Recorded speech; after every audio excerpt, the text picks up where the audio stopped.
And we're live. Hey people, welcome to episode 230 of the Sports Therapy Association podcast. My name is Matt Phillips, creator of RunChatLive.com.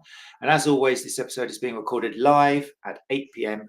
on a Tuesday evening on the Sports Therapy Association YouTube channel and the Sports Therapy Association Facebook page.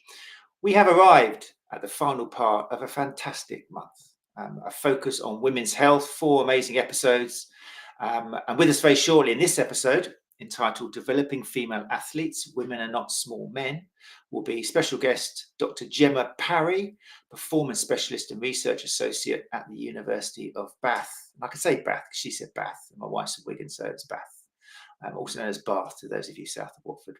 So really excited about that. It's going to be a combination of 3 amazing episodes. And before we continue, I really should say thank you very much to last week's guest in part 3, who was Michelle Lyons from celebratemovelyebity.com. She gave us a fantastic hour, hugely informative about pregnancy-related back and pelvic girdle pain. If you haven't listened to that, then I recommend you listen to all 229 episodes, but particularly listen to last week's. And make sure you check out celebratemovelyebity.com for details about Michelle's courses, as well as the Facebook page and Instagram account, Michelle Lyons_Movelyebity.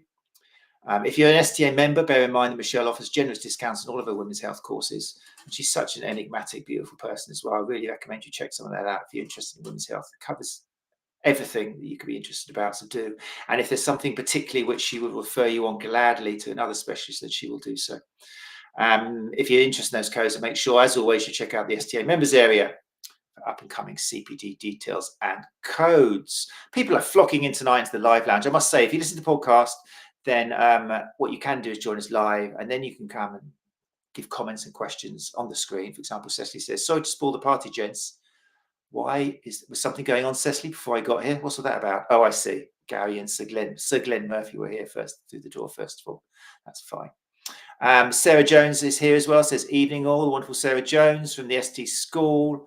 Gary Benson is obviously founder of the STA, so if you've got any questions about that, then make sure you ask him in the comments whilst he's here. Gary says our regional conference in Paul Dorset has sold out already. There we go, we're already starting the fear of missing out now. But we are searching for a larger venue. We also have plans for Exeter and Ludlow, TBC. Cliffhanger. Thanks, Gary, for that. Amazing hook.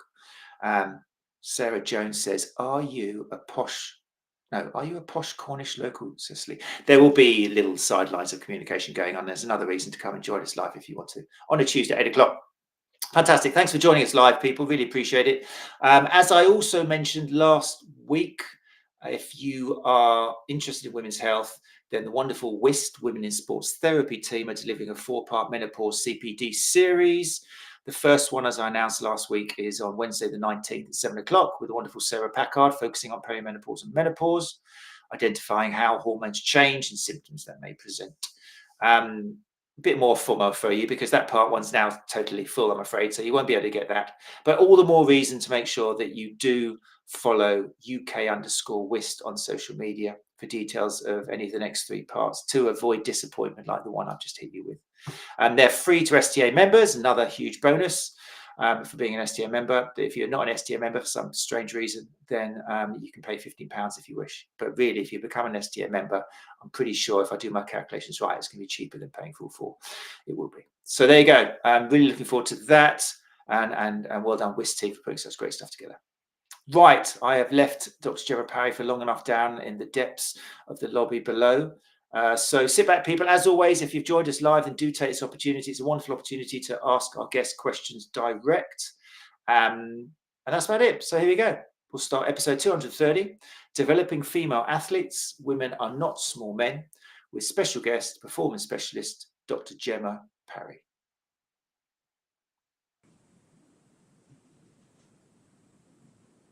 Hey, Gemma, how are you doing? Hi, evening. I'm well, thank you. Thank you for having me.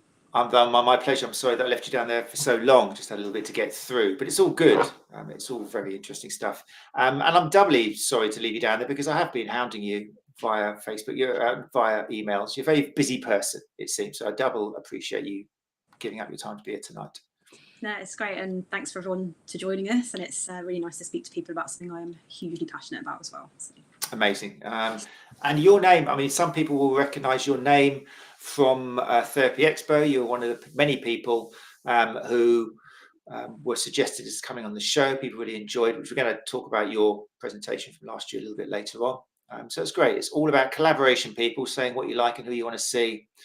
So for people who don't know you, I know this is difficult, especially with the amount of experience you've got. You could spend an hour just talking about the different teams you've looked after at all levels. But how did Dr. Gemma Parry become what Dr. Gemma Parry is today? I think by complete accident, to be honest. I always sort of joke to students when I talk to them about being a 20-year overnight success. So I am dual qualified, so I started off in sports rehabilitation first, and then I sort of transitioned into physiotherapy for various reasons of what a lot of people do, and then just sort of started on that journey around NHS work and then into sports and academies. I've spent a lot of time in Olympic sport and Paralympic sport is probably where I've spent the last decade really, and then sort of moved into teaching and research. So I didn't really necessarily have a plan. I've just been curious about opportunity and I guess things that have come into my path that have sparked interest around passions. That's kind of what's driven me to get to where I am now. And I mean, you kind of like to mention today, I've done a little bit of kind of Olympics and Paralympic programs and stuff. If I just kind of give listeners an idea, I'll just say some sports you've been involved in. Correct me if I'm wrong, and there's probably more to add to the list. But you've been involved, you were lead physio, GB short track speed skating, 2018, the European Youth Olympic Festival in Finland, Winter Olympics, wheelchair basketball team, and you've also been involved in GB boxing, football, Royal Ballet, soccer schools. It's a huge variety of sports. Yeah, I think I'm what's known as a specialised generalist. So, yeah, definitely transitioned through, but that's what I like. And I think it's the variety of experiences that have actually definitely contributed to where I am and what I'm doing in my career. I know some practitioners like to move into, I'm definitely going to work in football my whole life and that's what I want and that's fine. But for me, I never had one sport or one sort of experience that I particularly wanted to be attached to. So it's definitely that generalism that has allowed me to get to this point and that curiosity around lots of different things. And was a lot of that across the various teams with able-bodied athletes and disabled athletes, was a lot of that working with female athletes, or did it depend on what you're doing at the time?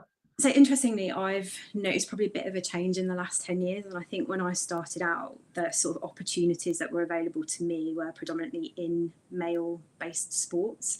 We've definitely seen a change in the women's sports environment. And I think I read a statistic last year that Deloitte were estimating that I think it's the first time that women's sport was going to surpass something like $1 billion in global revenue. So we've definitely seen that explosion for women's sports. So for me early on, I'd say it was male dominated because those opportunities and the value placed on women maybe wasn't what it is now. And then as I transitioned into Olympic sport, definitely started to see a lot more. We generally tend to have a lot more parity around games, and certainly Paris last year was the first Olympics where we had more female athletes present than we did men. So I'd say, latter part of career, a bit more of an even opportunity.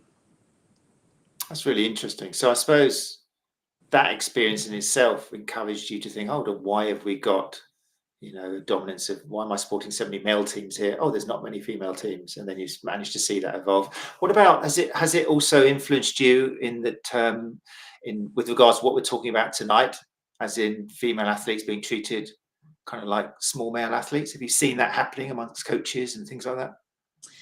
So I think what's really interesting is when I sort of sit and look back on my career, and I completed my PhD a couple of years ago, that sort of started a really big reflection point in my life. And a lot of people, I think, when you're an undergrad, don't necessarily like research methods. It's all a bit of an area where you wouldn't naturally go into or don't feel passionate about.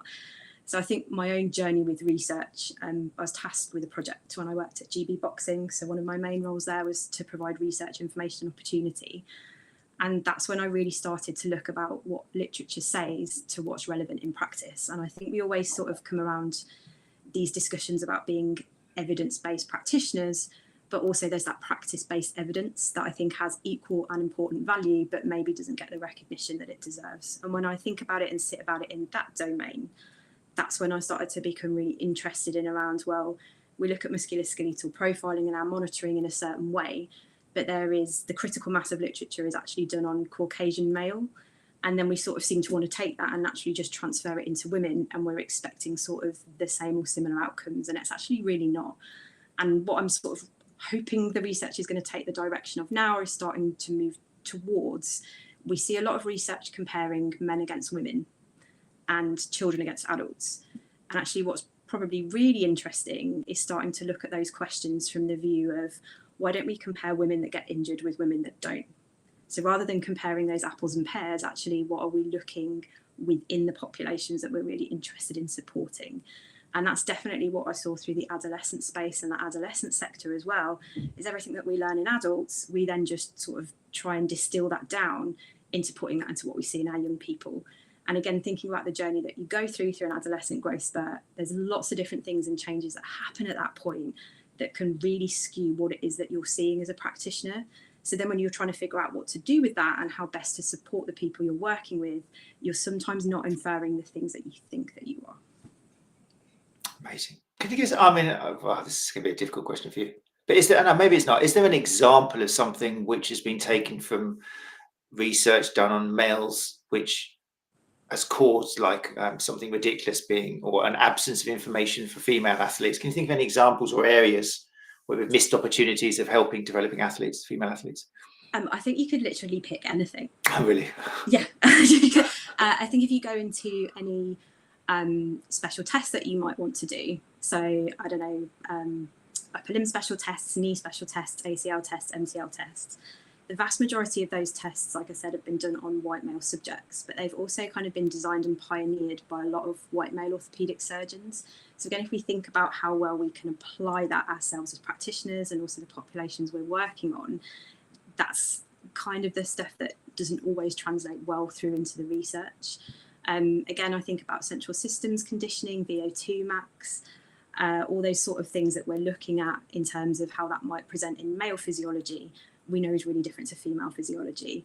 So I think probably the easy answer to that is look at the research. Like if you go out there and even if you're just Googling studies, I think there was something between like prior to COVID, so again, like sort of 2014 to 2020, if you looked in the sports-based literature, only 6% of studies were done on just female cohorts. So again, if you're looking out there for the literature, it's sort of starting to change now. And I think that is being driven by monetisation from what we're seeing in women's professional sport.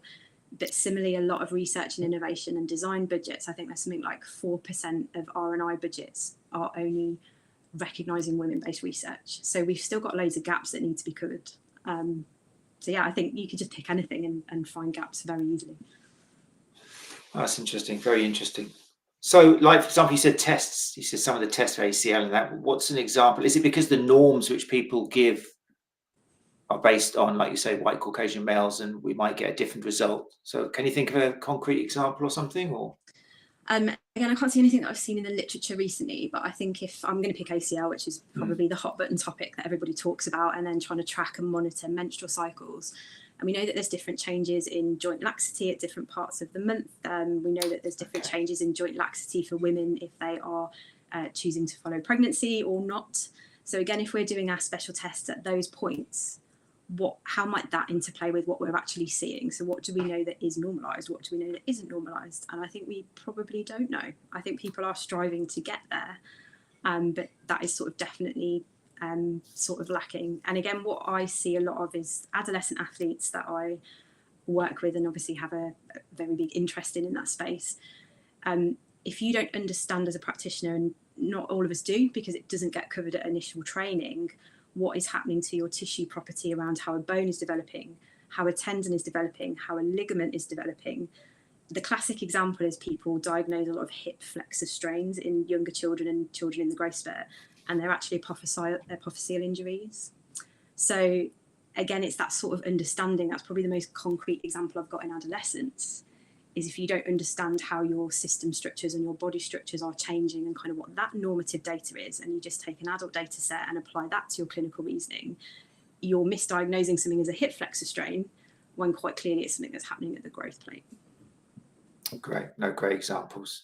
Yeah, I'm glad you brought up the hip flexor, because I wonder whether, I mean, I think certain people on Twitter, which respectfully most of us are leaving now, but make some great comments on it's never the hip flexor. And I remember we were talking to Holly Soper-Doyle about hip dysplasia, and she again was like furious where so many therapists will blame the hip flex, and really that they're missing so much. It's almost like diagnostic overshadowing. It's just they're missing so much because they're obsessed with this hip flex, and that's going to be the root of all problems. And you can actually make things worse with regards to somebody who might be suffering from that, as well as missing the diagnosis if you're focusing and trying to massage the hell out of a hip flexor. So I'm glad you brought that up. Fantastic. So tonight's episode, developing female athletes, women are not small men. We've already kind of covered a lot of why we used that title for tonight's episode. I guess we should really point out that we didn't make that title up. No. It's popularized by Dr. Stacey Sims. But interestingly enough, not to put anything against the great Dr. Stacey Sims, who's an amazing physiologist and nutrition scientist and made that she's attributed to coining that phrase. But I think we have to have a shout out who I think it was, I can't remember, it might be Michelle Lyons who pointed this out. There's actually a cardiologist, 𝐸𝐸𝐸 Goldberg, who wrote a book back in 2002, I think, which was called Women Are Not Small Men. So really, I mean, respect to Dr. Stacey Sims, but in terms of, where that came from in terms of on paper, then cardiologist 𝐸𝐸𝐸 Goldberg should get credit for that. Although obviously she was talking about the heart, and Stacey Sims has done a huge amount of work in terms of basically promoting what we're talking about tonight. Is she somebody that you admire and has inspired you, or? Yeah, and I think what's actually really wonderful is seeing the emergence of women leading for women in our areas that we're working in. And it's really interesting what you brought up there about like an older paper that was written by a cardiologist, because one of my favourite research articles that I've picked up in recent times was actually, it's an article from the late 1960s. And again, it's sort of to do with the adolescent athlete. It was a paper that was written by an anatomist, a car design engineer, a road traffic expert, and it was around looking at preventing road traffic accidents in children, because obviously when cars changed and seatbelts changed, they managed to bring seatbelts in that reduced sort of death and road traffic accident related injury and illness in adults, but it wasn't quite having the same effect in children. So these people kind of got together, they looked at different proportions of the body for the child, and honestly, I'll try and send the article through so you can send it on to members. It's fantastic when you look at the proportions of how a developing body changes. And actually seatbelt design wasn't optimal for children. And that was the very first paper that sort of cemented in how you could make car travel safer and reduce the risk of death. And I think when you bring people together from different sort of disciplines to kind of problem solve this, the outcomes of it were actually amazing. But the key thing that I took from that was that we've known since the late 60s that the environments, the systems and the structures that we design for our young people, and maybe that we design for women, we know that they need to be a bit different. And we've known that since the late 1960s, yet we're still not seeing that in our society of how it's playing out. So I think what's really interesting is when we think about how we learn and how we practice, have we actually really considered the environment and the system that we're designing for our patients that we work with? Very interesting. I'd love to get a link to that. I might put it in the show notes, because that's a great example back from the 60s of where something's designed, but you're not taking, I don't know, I won't say half the population, probably is half the population, but yeah, a lot of the population, not taking them into consideration, even though you come up with this amazing idea. I think we had a similar conversation about, who was it with? I think it was with Dr. Fiona Higgs, who started the Women in Sports Therapy team, but it was about the not allowing athletes to use NSAIDs during endurance sports and stuff. And it was like, yeah, wonderful, because it attacks the stomach and because it can cause intestinal problems. But hold on, there's a certain population of runners who depend on NSAIDs to do what they do at certain times of the month or whatever, for whatever reason, who need to take them. And this decision was made. I can't remember what the name of the race was now. It's somewhere in America. And there was a massive protest because the decision makers were all guys, surprise, surprise. And nobody had raised, like you say, they might have thought they were multidisciplinary, but they definitely weren't, in the sense that, because no one said, hold on, what about female runners who depend on NSAIDs when they're doing this race to complete it? And it was like a really good example again. And it got overturned, but it's the fact that this decision was made without even considering the female runners in it. So yeah, and I think what's again is quite funny is we always talk about with pride about human-centric and patient-centered focus, and patients' needs and considering that. And what I really admire about people like Stacey, that you've mentioned, is the way that they champion the importance of context. And there's probably no right or wrong. There's going to be lots of different decisions that you make, but penultimately, when you are thinking about developing a female athlete, and that's, I guess, regardless of the lifespan of their career, whether they are an adolescent starting out or whether they're going through to masters, like that context is really important, because without that, you haven't given this holistic consideration of everything that we sort of champion as being very imperative to our professions. Definitely. Yeah. I think it was from you. I think it might have been Therapy Expo, but I do like words anyway, but I like the distinction, I think it was you actually, between multidisciplinary team, which is a phrase which we use with pride, and I come from a multidisciplinary clinic and that sort of stuff. But then you kind of compare that to the word interdisciplinary team. Could you point out for our listeners what the idea of differentiating between those two are? Yeah, and again, like sort of people like jibe me a little bit about the differences, and I think they are really different, because a multidisciplinary team for me just means you've got lots of different disciplines in the same room. And what that kind of does is you kind of sort of still stay siloed. You're focusing on what you're offering and what you're delivering and what you're bringing to the table. When you have an interdisciplinary team, it's an acknowledgement of all that specialty, but you're working together, again, sort of in that mesh. You're working towards the directive and the goal of where you're going. So it's sort of cross-siloing. So I think for me, when people say, oh, I do MDT working, that's brilliant. But the secret sauce really sits in that interdisciplinary space, because that's where true kind of collaboration really happens. So I think for me, where I've seen that most recently is the physical literacy, the consensus statement, which I was asked to be a part of. So it was Dr Lawrence Fairweather from Liverpool, John Moores, and some great work that was all funded sort of through Sport England and the Youth Sport Trust around how we can start defining physical literacy, because there was other statements from other nations and other parts of the world, but we didn't really have one in the UK. So they asked me to come in as sort of an expert panel member, which was brilliant. And with my background in movement, I thought I was going to be brilliant and really good at it and amazing.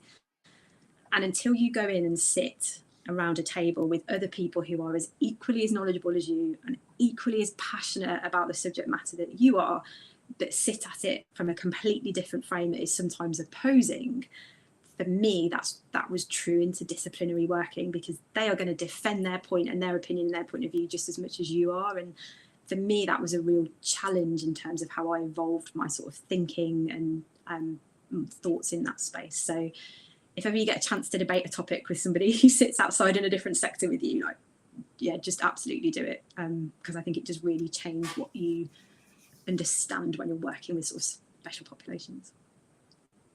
It's interesting listening to you and realizing that this is somebody who doesn't frequent social media anymore, and how healthy your attitude is, because debate isn't a word used on social media anymore. It's just, in an ideal world, it's what you're saying. Sit down with a professional from a different discipline, have a great debate, and come out of it learning more than you went in with. Not on social media anymore. You're not missing anything at all. It's horrendous. In fact, like you said, the difference between multidisciplinary and interdisciplinary, I like that, because it won't be a necessary distinction for many people, but for those who are multidisciplinary and think that they're having a great patient-centered care, but if they think about it, hold on, it's true, actually, we are just giving our input, but we're not actually coming together and twisting, kind of tweaking what we believe in for the better of the patient. We're just giving our input and then putting it into a bag and pulling out something. So I think it's a useful distinction to make. But I mean, it's rubbish on social media. I like the distinction for similar conversation between evidence-informed and evidence-based. I think it's quite useful for people who believe they're evidence-informed, but they're using it to champion just the research. And like you said earlier on, they're not taking into account that evidence-informed and evidence-based actually involves, one of the pillars is patient experience and patient expectations. They forget about that bit. So if you kind of tweak and go, oh yes, but evidence-informed kind of means that it's not a base. It's not like this is the most important and everything else goes on top. It's kind of more of a funnel or something. So, but on Twitter recently, or someone on Facebook, it was like, oh, it's just semantics. We shouldn't waste our time talking about this. And I've just had to get involved. But yeah, it's a shame. It's useful to challenge yourself, isn't it? The words you use, I think, makes you think and reflect. Yeah, and I think, we're sort of talking about developing female athletes here, and what's brilliant is hopefully everyone that's listening has got an opportunity to do that, because we've sort of already identified there's a massive race now to sort of fill those research gaps. And actually, if we are going to do that, let's do it in a different way and with the right constructive challenge and the constructive development, so women can benefit. I think that is something that is really important, and it like one of the things I found as being part of the consensus statement in the panel was people that were coming in from the teaching sector and the education sector were talking about a positive experience and how it's really important for physical literacy to have that positive experience. Now, for me as a clinician who's maybe works with people who have chronic pain or ongoing pain, and for a lot of athletes, pain is part of performance, it's not necessarily a positive experience. And I found that really challenging because that hadn't been my reality, and it did cause quite a lot of debate. And actually it ended up with me being like, look, this isn't a hill that I'm prepared to die on, but I'm still not comfortable with this concept of positive experiences.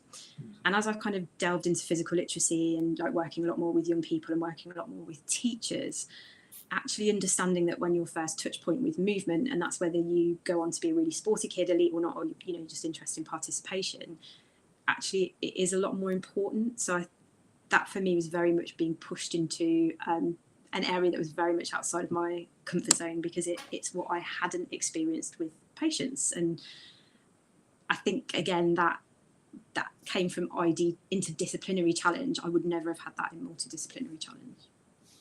Amazing.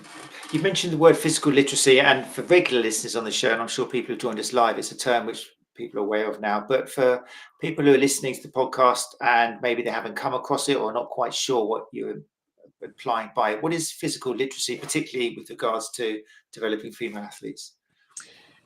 So you can definitely go and check that out because it's on the Sport England website. We've now got a consensus statement, which you can obviously absolutely everyone can go and read that for free.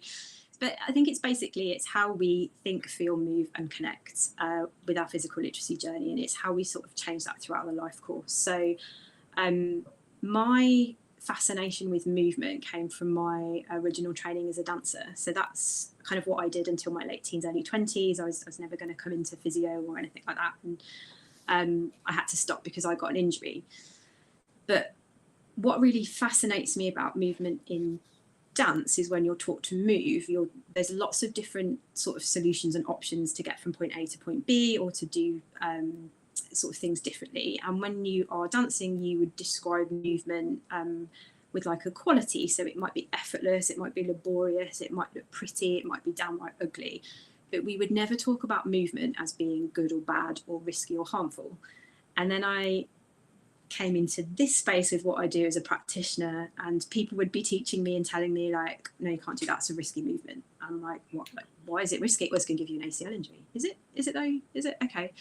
And I think there's so much misconceptions around what our movement is and how we try to overcoach and look for perfect movement. And I think what physical literacy does, and Margaret Whitehead is amazing, as is Liz Durden-Meyer, so if you want to pick up any of their research, that sorts of talks about your ability to move in different ways, through different environments, through different mediums throughout your life course. And it's this concept really about having a really good solid movement bandwidth and the ability to move before you then sort of start thinking about load. And I think when you're developing females, and again with professionalization of sort of sports and games now, we're almost trying to ramp up people's loads before they've got that ability and that movement bandwidth as that really good wide base of support that sits underneath. And I think that's the bit that as practitioners we sort of struggle with in terms of that challenge. We're seeing a lot more younger people are going into specialisation. They're not sticking with multisport and diversification, which again is having sort of massive ramifications on that kind of journey really. So for me, physical literacy has been a really nice time, something that I already knew and kind of what I was taught about in my time as a dancer, to sort of step back and think about how I can kind of bring this into practice now. Because the other key thing that happens for adolescent athletes when you're developing them is that they're going to go through a growth spurt. And what happens with that growth spurt is that you see a change in natural movement strategies. And you're going to, because the skeleton grows and outpaces muscle growth. So you then get kind of like discoordination. I don't know if people are familiar, but it's a term that we use as like adolescent awkwardness. So, you know, those kids that just look like they're Bambi on ice and they're really gangly and they were really brilliant 6 months ago, and then all of a sudden they can't catch a ball and they can't stand on one leg.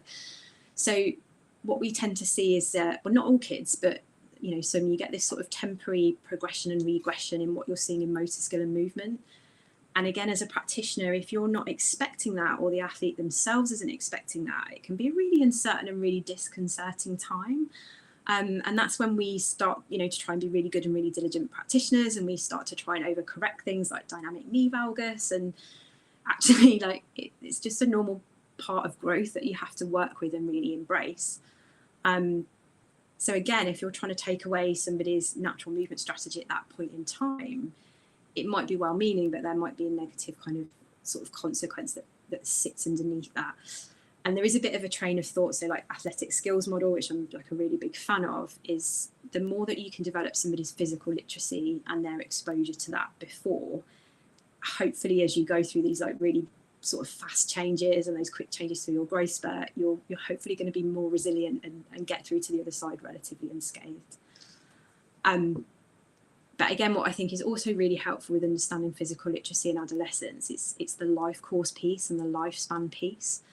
Like so many children and young people have already dropped out of sport or any kind of physical activity by the time they're 13 and 14.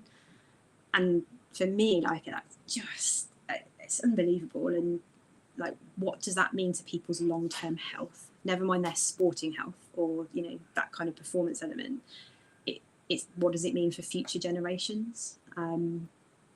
That's the bit I think that is also sort of quite scary and is, catching upon us really quickly. Bambi and ice, first of all, that's going to be used again. Very nice. That sums it up perfectly. And it's really interesting hearing you talking about that, because I imagine quite a few of our listeners, and if you're in the Live Lounge, then I'd be interested in your experiences regarding adolescents coming in. We're focusing primarily on adolescents now for the rest of the show, because it's such a wide topic, and particularly female adolescents. But yeah, the growth spurt is something which I think on courses and things, not all courses, unfortunately, but at least on some courses they're mentioned. But I think typically it is, they're going to have this lack of stability and they're going to have this discoordination, and you're going to have to improve that, because otherwise they're going to injure themselves. And so that probably rings a few bells for people who are listening. But it's interesting for you to say that it's not another excuse for us to try and mold these kids. Then I use the word kids, that sounded really unprofessional there. These young adults, no, but they are kids. Maybe I should stress kids, because they are kids, into how adults move. It's a good example of how we're treating them as if they should be, when really you're saying it's something they should embrace. And actually, it's probably a stage in life where they are supposed to be strengthening and getting that increase in variability and reaction, which they're not going to do if we come along and try stiffening them all up. So very interesting. That should make a lot of our listeners reflect, I imagine. Yeah, and again, I think it takes it back to that context piece about what we were sort of saying when we opened this conversation. And it's unfortunately it's not a thing that's covered in depth at initial training, really. I mean, I don't know of many courses, and I'm more than happy to be corrected, and actually I'll be really happy to hear if it's coming into main kind of sort of syllabus and undergraduate training. And I've been there as a lecturer. It's really hard when you're trying to work with undergraduates. You cannot give everybody absolutely everything, but I think in the same way that maybe like we said, we've not considered women alongside men, we've not really considered children and adolescents, or that developing child process, alongside adults. And when we learn about, again, bone development, tendon development, when we're learning at undergrad level or initially, it's really important to understand that process of how that looks, again, in a developing child or an adolescent or through, and how that is with, sort of like an adult. And I think there's really key things around maturity if we don't understand that. So somebody's maturity status, so that's where they are at any given time, so pre-growth spurt or post-growth. The timing of that, so where they sit within their peer groups. So are they an early maturer? Are they a late maturer? Are they on time in relation to their peers? That can also sort of have impacts on what they get exposed to, because those early maturers that have got those physical kind of qualities that everyone wants to capitalize on because they're better aligned with performance, we tend to see like a lot of early maturers within sport and along those pathways, because people are trying to capitalize on that that natural advantage. And it's the later maturers that maybe sort of get a bit missed out because they are smaller and they can't cash in on, again, that sort of physical quality development until later on. And then again, tempo is a big one for me. So it's sort of how quickly or slowly somebody is going through that growth, and what you do with it and how you manage with it and how that sort of shows up and presents itself. And strength training is really important. Movement quality is really important, having a good bandwidth. having exposure to the right rest and the right adaptation periods, they're all really important. But until you understand the context of what is happening to that body in front of you, you don't really know how to manipulate and best use those variables to that person's advantage. So just getting some really good grasps on the basics of what maturity is, how you can go about measuring and monitoring it within your practice, and then how you can apply that to the athlete or the child or the young person or the patient in front of you is really going to help you structure and scaffold what you want to do next. Brilliant, great advice. In terms of courses out there, and we've had a few people on the show who have been talking about physical literacy. I think it's far from mainstream. We've had John Scriven on the show from Jersey, who was at Therapy Expo, who talks a couple of times on physical literacy.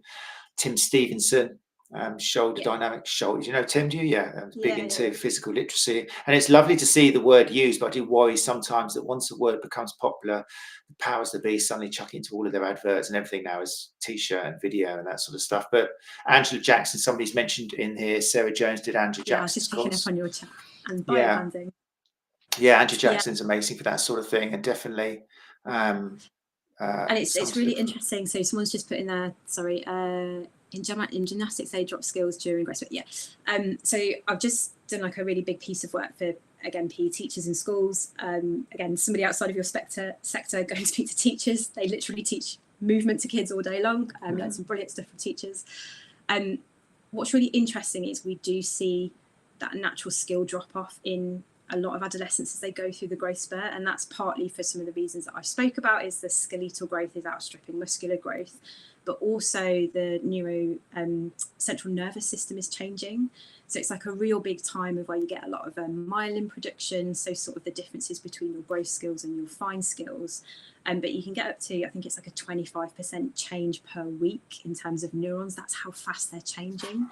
So in terms of how the skills are dropping, that it is normal. Like, it's a really normal thing that you see in adolescence. But if you're a coach or maybe a parent who's really passionate about the kids, and you're just seeing that at that point in time, and for the child themselves, if they've been really defined by sport and their ability, again, the physical quality that they can develop, and then they suddenly don't have it, and they're not prepared for what's normal and what's coming, that's when a lot of children feel demotivated, don't want to continue, get dropped from sport, and that's kind of what we see. So I think in terms of trying to answer Sarah's question there around how good general training is, I think just having the conversations and making people aware that what you're seeing with that adolescent awkwardness is actually really normal, and it's temporary, and it'll be progressive and regressive. They're not the finished article at 12, 13, 14. And a lot of the academies, particularly in football now, I think a little bit in rugby, have sort of started to go down this route a lot more. And again, biobanding, which somebody's just brought up in the chat there, that's just another way of grouping people. It's very challenging to do in the education systems at schools at the moment, because people are put into year 7, they're put into year 8, they're put into year 9. And we know that, for example, in year 8, biologically, you can have a 5 to 6 year difference. So you could have a pupil or a student or somebody that sits in year 8 who is biologically 10, but you could also have somebody who's biologically 15. And again, if you're trying to meet the needs of such a diverse and big range of group, that is something that is quite difficult for teachers to challenge. And actually, it's the same for us in practice. If we're not checking, measuring and monitoring for maturation in young boys and girls, again, the things that we're inferring about where they are, like we might have a 12-year-old in front of us that is actually biologically 15. Are we necessarily doing the right things at the right time in the right ways? So again, just to try and answer Sarah's question, I think biobanding is brilliant, and I would love to see, and some of the research that I did in my own PhD started to do this, is where rather than classifying people out by chronological age, actually we look at our special tests again by biobanding status. So actually, what does a knee to wall look like in somebody pre-growth spurt to somebody that's in the peak of their growth spurt? Because we know that growth happens distal to proximal. So feet go first, then the leg bones grow, arm growth, and then you get torso growth last. So actually, in terms of what we're inferring in some of our metrics that we would use in practice, if we, again, take out of the adult literature, is that still going to be the same for somebody that's just massively taken off through their peak height velocity? Probably not. Great points. Great questions. Thank you, Sarah, as well for those. I wanted to ask you about, I think you've already touched on it, but I think it's important for therapists, and I've heard you mention this before, that it's not just all about the physical growth spurt. I think you talk about 4 different domains, is it, or 4 key domains that we should be keeping an eye on as therapists? Yeah, and again, this is very much reflected in like Margaret Whitehead's, what she spoke about around physical literacy. And I think for us as therapists, and it's definitely something I did earlier on in my career and have got a million things wrong about, is I'm always or have historically been quite focused in on the physical, because that's what we're measured on in our KPIs. How can we improve somebody's joint range? How can we improve their strength? Like that is very much our domains of where we sit in. So what I have sort of coined recently is a term, it's called the developing child. So we've obviously got the physical arm, which I won't talk about too much because I think we're all quite comfortable there. We've got the biological aspects, which for me refers a lot more to those developments around secondary sexual characteristics. So for girls, we start to develop breast tissue, and again, how we can kind of manage that for children and young people that want to be physically active. And I know you've had some amazing speakers over the last few weeks who sort of spoke about the benefits of really good sports bras. Where I've seen that showing up recently for the work that I've been doing with kind of teachers and in the education sector is actually looking at PE kit. And again, having the right kit as an opportunity to optimize success to come in and be physically active rather than a barrier. So I think back to my days of when I was at school, and the girls, we had to wear like little game skirts and cycling shorts, whether it was summer or winter, and it was horrendous if you had to go outside, and nobody wanted to do that. And if you were on your period, it was just a nightmare because you thought you were going to leak. Now schools are being a lot more inclusive in their kind of PE kit that they wear. So it's consideration of the biological changes that happen throughout puberty or through the adolescent sort of change there, how we need to consider that as practitioners as well, because you get changes in body odor, you get facial hair, all these kind of things that are maybe different to the physical arm that we would chase, but certainly impact and kind of fit all the way through. And again, that links into 2 of the other pillars. So we have our psychosocial pillar. So when we go through our sort of main teenage growth spurt, our brain and how we socially interact is changing. So I don't know if anybody's got teenagers, but they tend to be less concerned about views of parents and authority figures. All of a sudden, your friends and your friendship group become life, and everything that they want to say about you or where you fit within that social order and that hierarchy is something that developing teenagers are very much exploring. So again, if we think about their physical activity journeys, their sort of sports related journeys of where they sit, they get an injury or they don't, it's not just the physical or sort of the psychological impacts of that injury, it's where they sit within their social circle. And again, that is something that I maybe hadn't been aware of historically in my career, and I very am now. So how do we keep people involved and engaged with sort of that psychosocial development amongst their peers? And then the final one is obviously the psychology space. So our brains are actually maturing just as much as our nervous system is, or as much as our musculoskeletal system is. And what's fascinating for me is that sort of change between the limbic system, where young people and adolescents that are growing, they don't evaluate risk in the same way. They just can't see it. So we see a lot more of those risky behaviours. They don't necessarily consider others well at all. And it's not bad, but it presents as really challenging behaviour because they're very much in the here and now, and they just don't have that limbic system of reason, as we as adults in the space have to sort of lend them as almost to get them through. So I definitely encourage any practitioners or people that want to work with this population, and they are fantastic. Give me a group of teenagers any day. Don't just consider the physical. Think about those biological changes that are happening. Think about how it fits in with their psychosocial elements, and where their limitations are in their own development around how they view themselves within their own systems of friendship and parental authority. Frequently when a parent accompanies them into any kind of treatment session, they're not going to do what mum and dad says, and they almost don't care. And then again, sort of those psychological developments. So you can explain to them and be really logical around the risk aspects of what they may or may not be doing. They probably aren't capable of taking it on board yet because they haven't developed to that point. So it's not anything necessarily that you're doing wrong as a practitioner. You just have to be a bit more inventive with how you kind of land that messaging. So yeah, think about it as the system around a child and being kind of all encompassing rather than just that physical sort of quality space.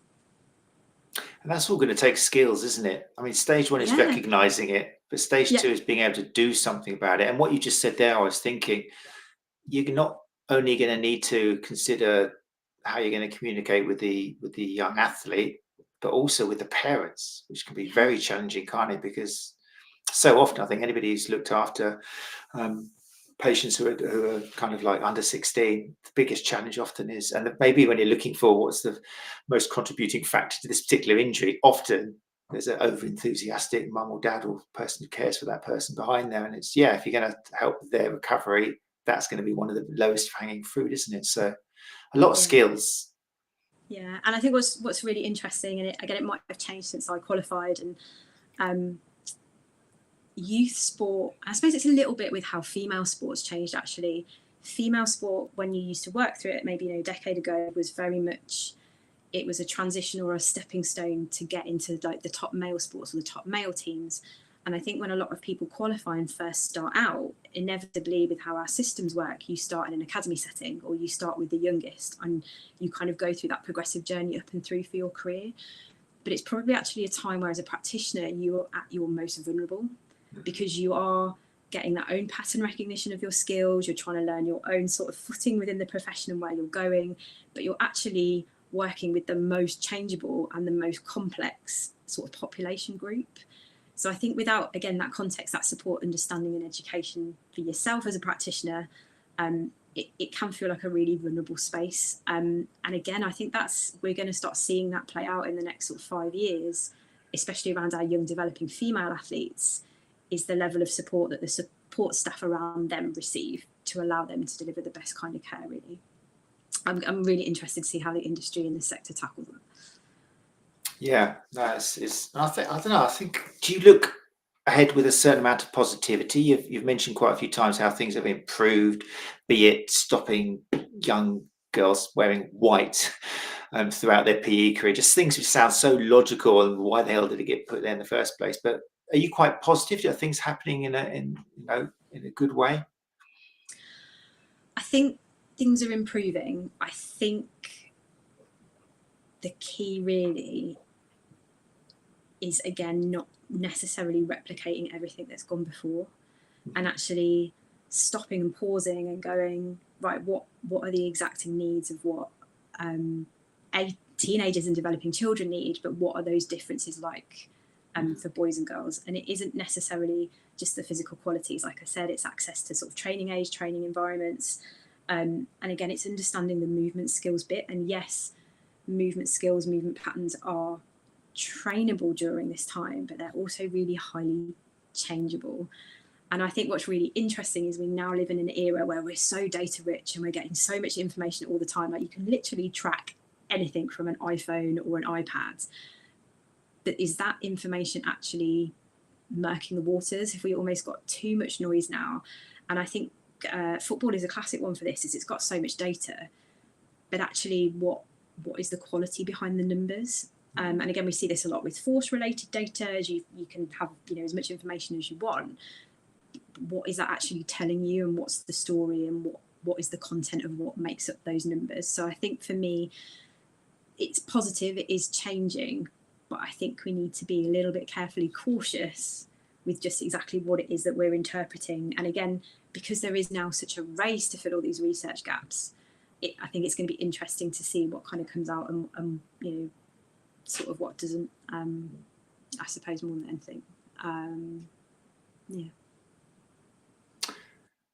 You mentioned earlier on, I want to spend some time on that. You mentioned you sat in the physical literacy consensus statement as an expert panel member, and I think you mentioned the physical literacy toolkit as well, which is available and as a tool for both clients and maybe clinicians themselves. Let's bring up a little, for those of you who I know in the live lounge and you love some visuals, let's bring this up. So what we're going to talk about now, I'll put it on full screen, but we can still hear you, Gemma, even though it's up there behind.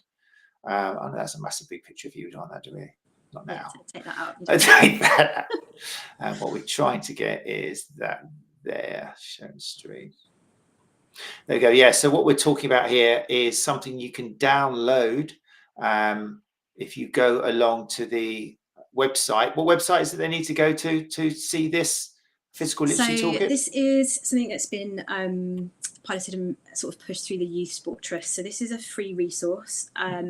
I've sat in the sort of special interest group around this. I've worked with, again, some fantastic practitioners across physical literacy sector in schools.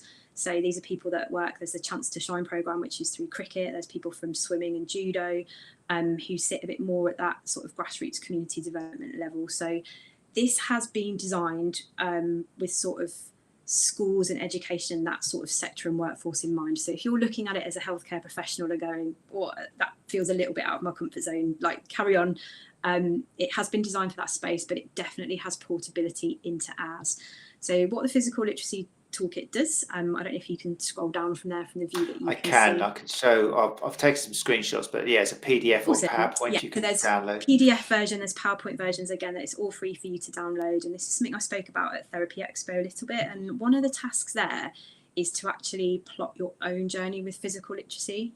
And that is something that I would really encourage a practitioner to do, because it will make you sit down and think about your own relationships with how you move, think, feel and connect with, whether that's sport, whether you do that recreationally or professionally, or have done that recreationally or professionally in the past, and what that might actually be like for your patient or the athlete or the person that you're working with. So again, you've just brought up task 1 there, which is fantastic. So that's our movement history. So again, if you want to jump through a little bit more, if you can. Yeah. So what the toolkit does is it gives you different kinds of activities. This is just the one that we focused in on, but it gives you some really good questions to ask, not only of yourself, but of the people that you're working with. So the first one there, which is brilliant. When have you had a positive relationship, sustained engagement with physical activity, and why was this? So I'm going to use myself as an example here. It wasn't until I came into this work, so, I've done 20 years in the industry, I've worked as a dancer before, that I actually realised that maybe I hadn't necessarily had a positive relationship with physical activity.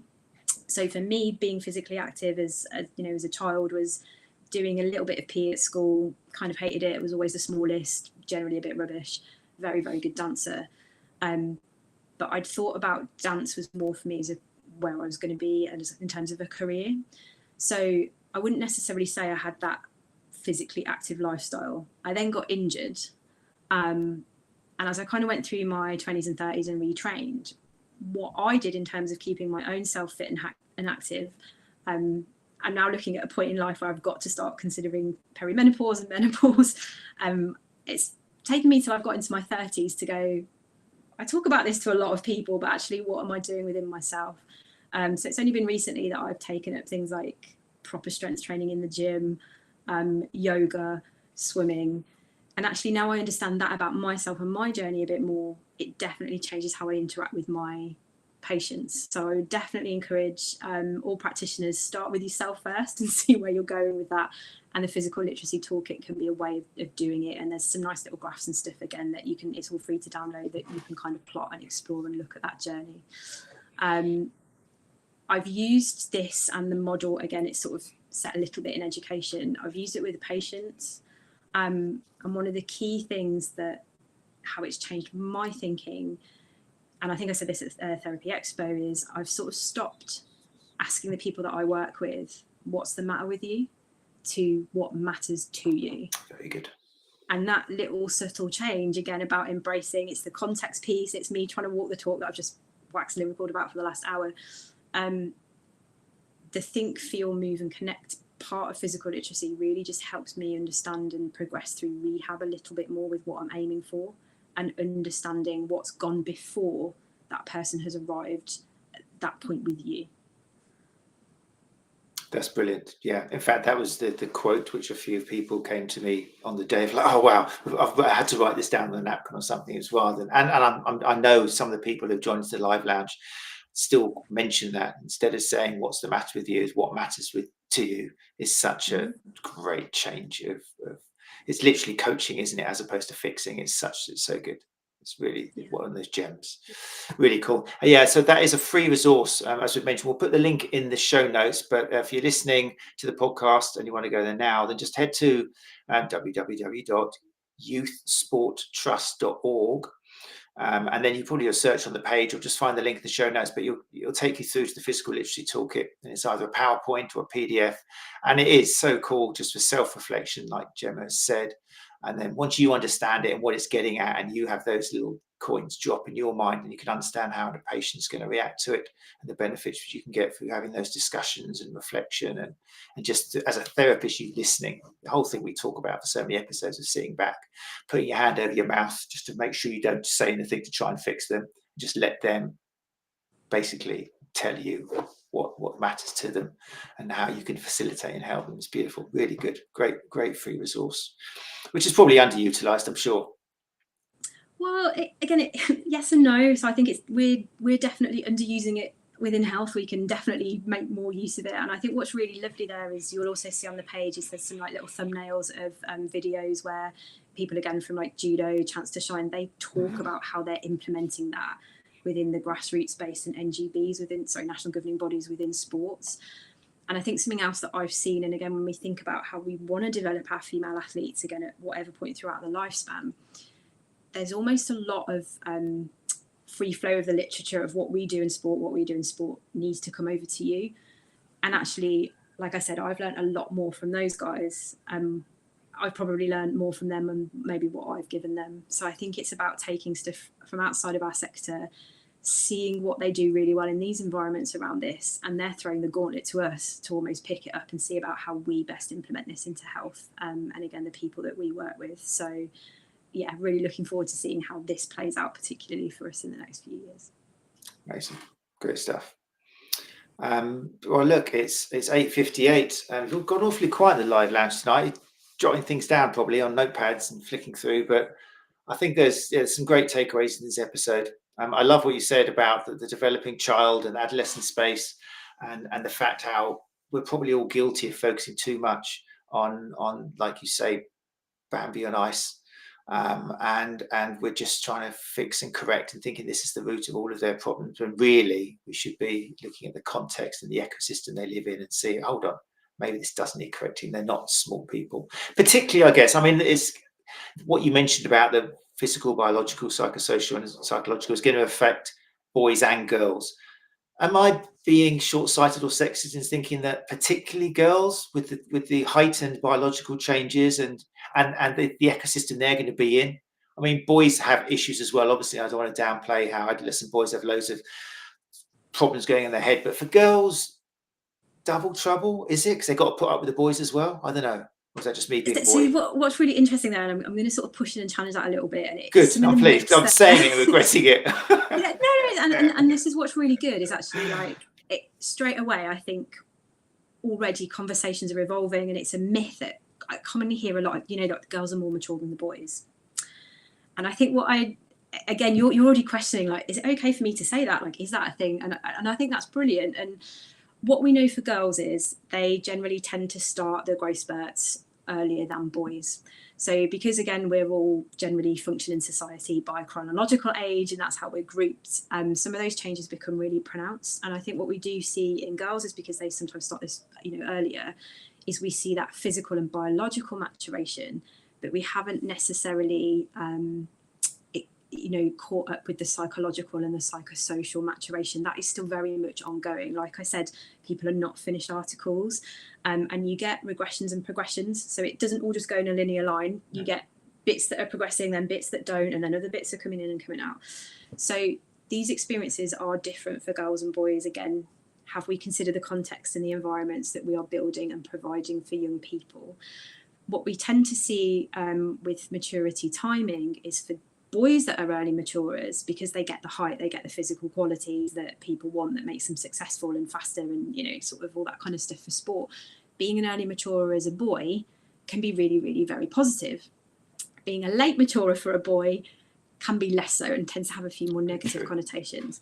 When we flip that for girls, if you are an early maturer as a girl, so you're a bit taller, you've got some of those biological characteristics already, it can be a bit more of a negative experience. Because of some of those sexual characteristics, people, catcalling, people assume that girls are, again, just generally more mature. And I think there is a little bit of a danger there around sort of weaponizing competence and incompetence, which I don't think is okay, and I think we do sort of need to change and address.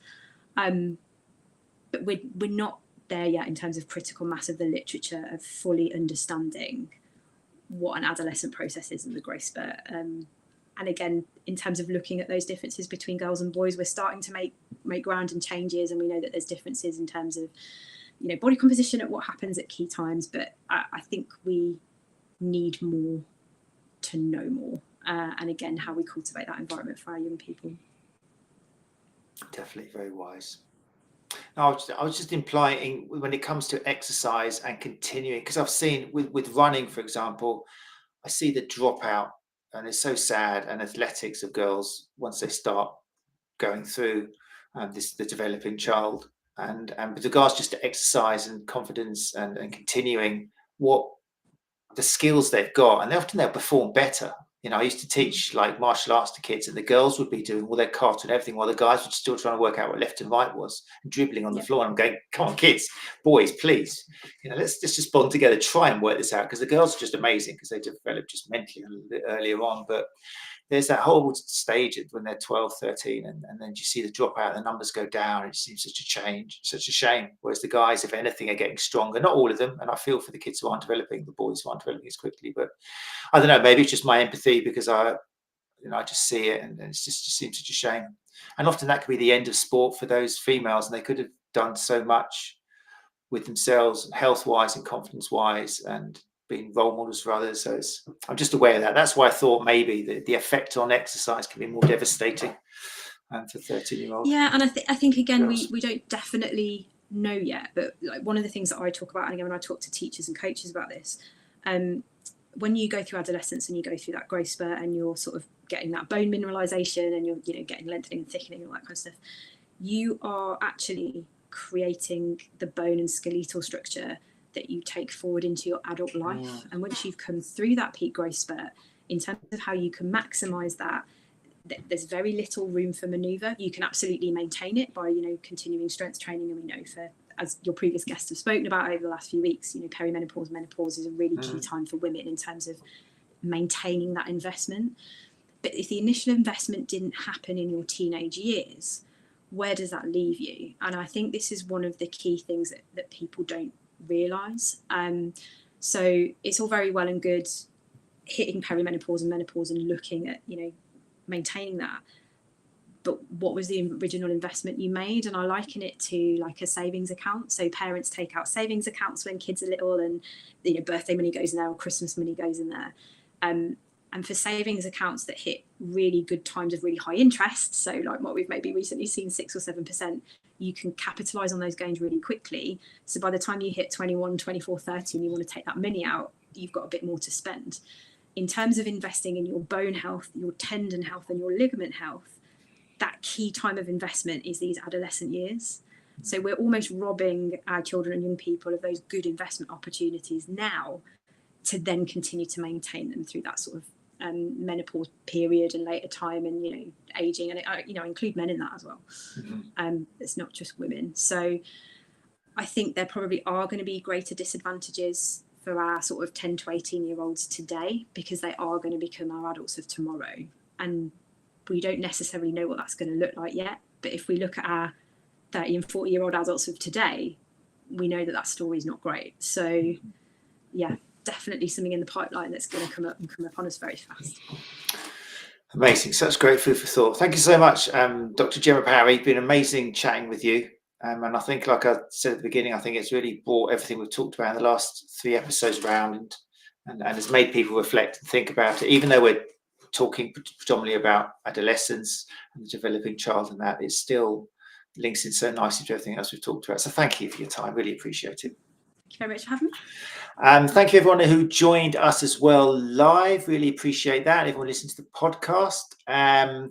If people want to hear more about you or know what's coming up, because you do guest appearances and presentations, and you go to different places of education. If they want to know about what's coming up, or even book you, what's the best way of following you or contacting you? So as we sort of touched on briefly, I've sort of taken a bit of a hiatus from social media. So best way to contact me is generally through LinkedIn. That's where I am most active, and there's sort of an email on there that people can contact me through as well. But I'm definitely more a kind of conversational type person, or individual sort of discussions, or what's required for your sort of clinic, industry or team, rather than being a keyboard warrior in various parts of social media. So I just find that works for me. We've said it a couple of times, LinkedIn, it won't be forever. LinkedIn will turn into something terrible as soon as everyone joins up, it's next. But for the moment, and keep it quiet, just people listening to the podcast, LinkedIn is where it's happening in terms of professional education, discussion, and networking. But don't tell too many people, just the clever ones. So look up Dr. Gemma Parry on LinkedIn. Don't fall for going to the wrong Gemma Parry. There is although she's a very lovely person, I hear you say a clinical psychologist, is she? Yeah, I think there's a clinical psychologist also of the same name in Wales. So I think she's sometimes had questions about adolescence, and I've sometimes had questions about prisoners and crime, which neither of us are experts in that area. So So you are looking for Dr. Gemma Parry, performance specialist. Make sure it's that person you follow. Otherwise you're going to be looking at some interesting but not necessarily connected to your scope of practice. Not my specialty area. No. Wonderful. Right. So just before we go then, next week, if you listen to this live, it's going to be March 2025. And we're going to start a new 4-part focus. This time it's going to be a focus on working with disabled athletes. And in part 1, episode 231, this will be, I'm so thrilled and honoured to be joined by some incredible disabled athletes or athletes with disabilities. Just to give you a little bit of an idea, they're all coming along to join me next Tuesday at 8 o'clock, and there are 2, 4, 5 people who are just going to be amazing, along with a couple of therapists. So we've got Rich Potter and Richard Dicky Davis, who some of you regular listeners will know, set world records at the end of last year on their limitless expedition, conquering the Himalayas as the first ever amputees to achieve the half and full length of the snowman trek in Bhutan, which is the toughest trek in the world for able-bodied people, with 11 mountain passes at altitudes of over 5,500 meters. Such a lovely couple of guys. Rich Dicky Davis was at Therapy Expo, and it just warmed my heart to see people rubbing his stump. It was just amazing. And I loved the question we got as well, saying, you said stump a few times. Is that really a word we should be avoiding? Which was such a great question, because other people were probably thinking it. But then you get the guy with the stump going, not at all. In fact, we need to normalize this. It is a stump. What do you want to call it? And it was just such a great moment where I saw shoulders going down and mouths opening and closing. So it was so good. But they're going to be with us as well. Really open, wonderful guys. Also Samantha May and Gemma Barnes, who are 2 amazing UK athletes recently returned from the Invictus Games 2025 that was in Canada. Obviously, it's not just about the medals, particularly with the Invictus Games, but they did do amazingly well, Team UK, this year with about 38 medals. And I think it was the top number of serving and vets from the Army and Air Force and Navy as well. So it was amazing. And they excel particularly in rowing and swimming, for which Sam and Gemma both won medals. So it's been amazing having them here as well. And then also they got Dan Metcalf, who I've had some amazing conversations with. In case you know who he is, he was, despite being left paralysed from the waist down after a motorcycle accident in 2014, he has since achieved 3 scuba diving world records for his disability category. Fastest 1 mile scuba diving with and without a swimming band, and also the greatest distance scuba diving all in fresh open water. Amazing people with great personalities, and they're going to share obviously the highs and the lows. Probably Rich Potter will probably make a tear come up my eye again. It felt like Sinead O'Connor when he started talking about certain things. But it's going to be such a warm, amazing sharing episode. And it's everything for therapists to gain.